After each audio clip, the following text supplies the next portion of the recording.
Yo, what is good, y'all? It's ZenosSaki, and today I want to talk about my experience at CEOtaku 2022 at Orlando, Florida. And I gotta say, it was nice. I had a great time. It was a very nice venue, and I met a lot of cool people, and a lot of very important highlights happened to me throughout this journey, or really this event. Now, mind you, this is not my first rodeo. This is actually my second major that I went to. The first one I went to was Combo Breaker, and I had a absolute blast. That's actually my favorite one so far. CEOtaku be second unless we go to other venues. But so far, as a CEOtaku, I really enjoy it, and I want to talk about it. Yo, my name's Zenos. Notice you haven't hit that subscribe button yet, or the notification button. It's cool. But if you like, to support your homie, and if you like nonsense, I recommend you checking out the channel. Deuces. So the venue took place at Wyndham Orlando Resort, and I gotta say, it's a pretty nice venue, and it was super convenient for those who want to get, if you want to go out, you didn't have a car, you want to get something to eat. There were literally 5 restaurants you could go to. They had the world's biggest McDonald's on the far right. Oh no, actually the far left of the hotel. There was a Popeye's chicken, a Starbucks, a few bars and restaurants around the area, and overall it was mega convenient. And there was even a Walgreens there, so if you needed something or a snack or something, you can literally, or any type of food, you can literally walk out the hotel, get whatever you want, and come back in. As for inside the hotel or the venue, you had the artist alley, which was pretty much a hallway that was dedicated to pretty much all the artist venues. Like if you want a poster, a keychain, or even a little plushie, they had that there for you. You also had a vendor hall, or I think what's called the Searchers, if I wasn't mistaken. That was a room that was dedicated to a lot of vendor art. You can get a lot of stickers, both safe at work and non-safe at work, mind you. Yeah, I didn't forget about that. You can get Gundam figurines, even special editions of certain games that already came out. Like there was a Shin Megami Tensei and I think a Fire Emblem special edition box. Super expensive, but I just thought it was cool. Then you had the key room, which was pretty much a room dedicated to all of the community events. So you want to play some Def Jam, some Tekken, some KOF, it's more than likely going to be at that spot in particular. They also had card games and mahjong, and you can even play some people had little setups where they had rhythm games. That's also the same area where I got a chance to play Chaos Code Next, and another beat 'em up game that sadly I forgot to mention, or really I forgot the name, but it was pretty cool, and maybe I'll talk about it some other time. But you did have that venue, and there was some pretty cool stuff that was going on there. Now you have the main room, the big ballroom, or what they call it, Palms, is the room that I'm pretty much gonna be referring to the most, because this is the room I was really in the most. It's because they had DNF Duel, Guilty Gear Strive, the new JoJo's All-Star Battle R game, and Persona 4 Arena, and not to mention Blaze Blue Central Fiction. They had pretty much the main lineup, pretty much the most entered games they had in that room. Not only that, they also had 2 main stages, a commentary stage, and they also had some vendors that were here that you can either buy either merch, t-shirts, Kirby or Sonic plushies. And the best thing that I like, they even had Controller Chaos in the building, so you can buy any type of stick or any of those modded controllers and sticks. I actually ended up buying 2 arcade sticks, with the Kwamba Obsidian CEOtaku, the PS5 version of the CEOtaku 2022 stick, and I also bought the Evo, I think it's the Mad Cat stick. I don't know which one it's called, but that's actually my favorite stick. I like the size and the weight of it. It feels pretty good. And I also customized some of the buttons, changed the ball top to them, and you can even have them change them out for you. Now the floor room, I'm not gonna lie to you, I did not stay in that room for more than 10 seconds. That room smelled like straight ass and booty cheese. I'm talking about because I wanted to go there because they had Guilty Gear Xrd, Accent Cord, and Melty Blood, and also Grand Blue Fantasy Versus and Fighters. But I could not be there more than 10 seconds because it just smelled really, really bad. I'm talking about I was in tears. I had to literally walk in and walk out. It was so bad that even the cosplayers and people who want to get in the building or get in the room just left. They didn't stay there more than 10 seconds. They just left because of how bad it smelled. And it smelled like that for 3 days straight. I don't know why or who was in there, but I'm telling you, I don't want to go back there ever again. I'm talking about I had to get some deodorant from my book bag and put it on my mask because of how bad it smelled. Like, it was really weird. And speaking of smell, this is probably one of the first events that I ever went to in terms of fighting games where they had a smell check. Yes, you had TOs that were smelling you to make sure that you didn't smell bad, because if you did, they'll DQ you. And I know it was some crazy wild shit. Now, as for competition or what I was specifically competing in, I was competing in DNF Duel and I got 63rd out of 303 people.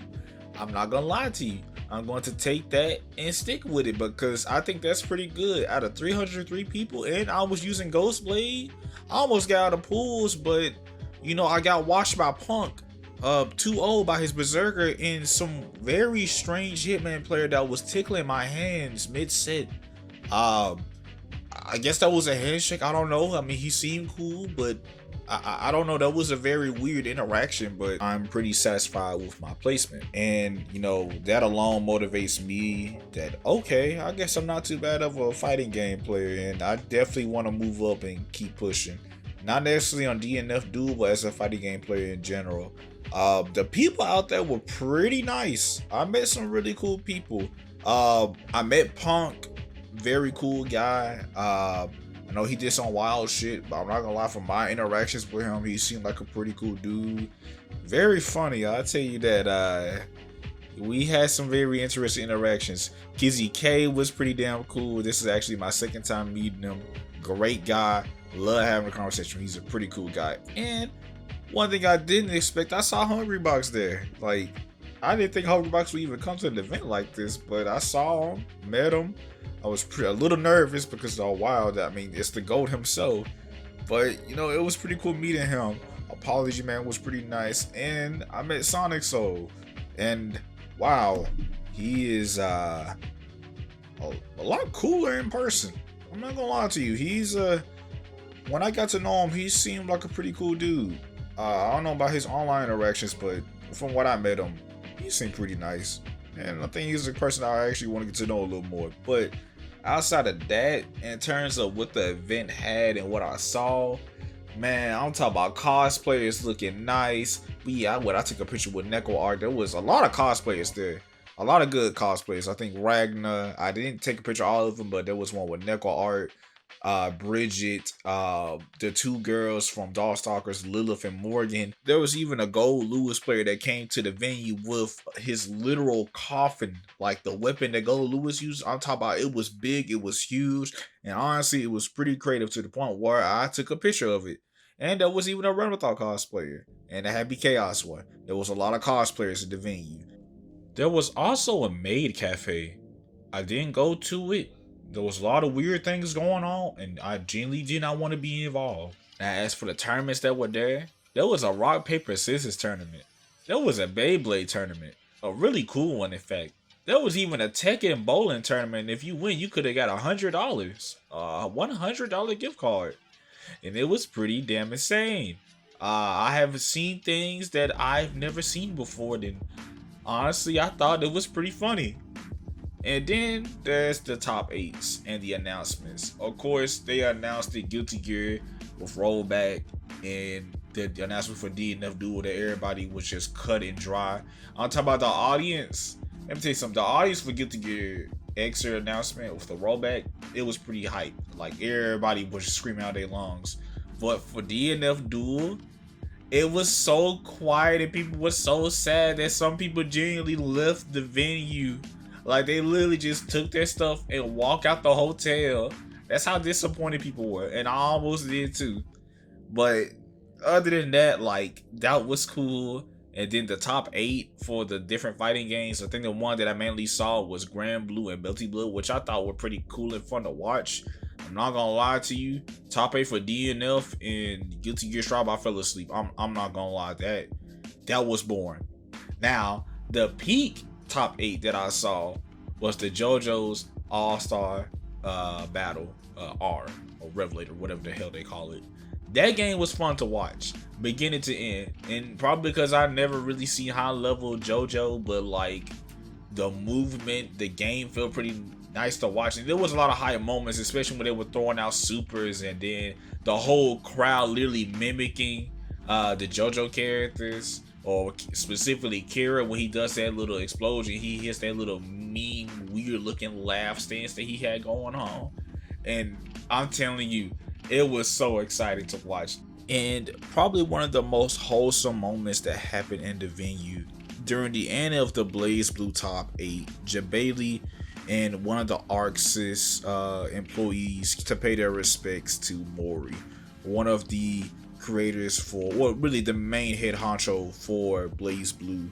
And you know, he left the studio not too long ago, and you know, we was literally screaming his name, saying Mori, Mori, Mori, just paying respects. And I'm not gonna lie, I got a little bit tearful because I mean, Blaze Blue played a big role in Arxis and anime fighters in general, and seeing him go, and I didn't even know about it, like, you know, it's bittersweet.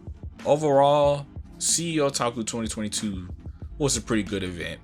I personally don't like it as much as Combo Breaker, but it was definitely a venue, or I'm sorry, an event that I would recommend you guys going if it's your first time wanting to go to a major or a fighting game event. It's definitely the spot to go to. I recommend anybody to go, bro. It was good to spend time with the homies, meeting new people, pro players, content creators, and artists. Like, there's so much potential within the FGC and just people in general, and I keep realizing that every time I go to these events, bro, there's always something new and interesting going on, and I want to keep doing this. It's a very fun thing, and I recommend anybody who is new to fighting games or want to get out there, do it, man. Go traveling, go to these events. I'm telling you, it is awesome. Go with a group of homies or friends, or even one of your family members or your wife or whatever, bro. Just go with somebody, man. These events are awesome, and I'm telling you, you won't regret it if you go to one of these events.